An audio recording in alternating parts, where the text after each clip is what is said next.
Le chasseur de trésors n'aurait jamais pu imaginer qu'un conteneur maritime non réclamé cachait une précieuse voiture de course tout-terrain. Lorsque la porte du conteneur s'ouvrit, le chasseur de trésors fut complètement stupéfait. Seule une pile de foin apparaît devant ses yeux. Ce conteneur viendrait-il d'une ferme, ne voyant probablement aucun trésor à l'intérieur? Le chasseur de trésors commença à hésiter, mais Anna était convaincue que ces conteneurs apparemment sans valeur recelaient souvent des surprises inattendues. Même Jason remarque avec attention qu'une petite boîte près de l'angle de la porte contient des câbles électriques, ce qui suggérait la présence d'équipements électroniques ou mécaniques de valeur à l'intérieur. C'est alors que Matthew découvre soudain plusieurs pneus tout-terrain à l'intérieur, ce qui laissait entrevoir la possibilité d'un véhicule tout-terrain complet. Les frères House pensent que, s'il y a vraiment un véhicule tout-terrain, le prix de cette enchère ne sera pas inférieur à 10 000 $.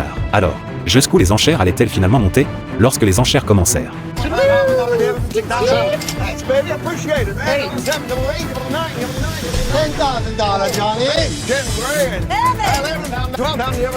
alors que le prix atteignait 12 000 $, Matthew et les frères Uzi se mirent à surenchérir l'un sur l'autre, jusqu'à ce que Matthew offre 19 500 $, que les frères Uzi se retirèrent à contre-cœur. Le conteneur est finalement remporté par Matthew. Quel trésor pouvait-il contenir?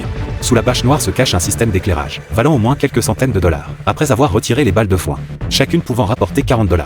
Alors qu'il déplace les pneus, il découvre le trésor caché au fond.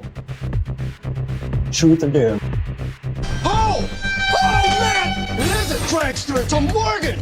Oh man, it's a Morgan! Un véhicule de course tout-terrain, dont l'apparence semble bien préservée. Matthew a conduit la voiture avec enthousiasme. Il n'aurait jamais rêvé qu'un conteneur provenant d'une ferme puisse contenir un bolide tout-terrain aussi impressionnant. Bien que le véhicule paraisse rétro, il est équipé d'un volant en laiton et bois, d'un chronomètre mécanique typique des courses, de jantes en alliage chromé, et même d'un moteur double. Matthew estime sa valeur marchande à au moins 60 000 $. Cette fois, il a largement compensé ses pertes précédentes. Au final, après déduction des coûts, Matthew réalise un bénéfice de 50 000 $. On peut dire que la surprise vient souvent à l'improviste. Et quel trésor se cachera dans le prochain conteneur?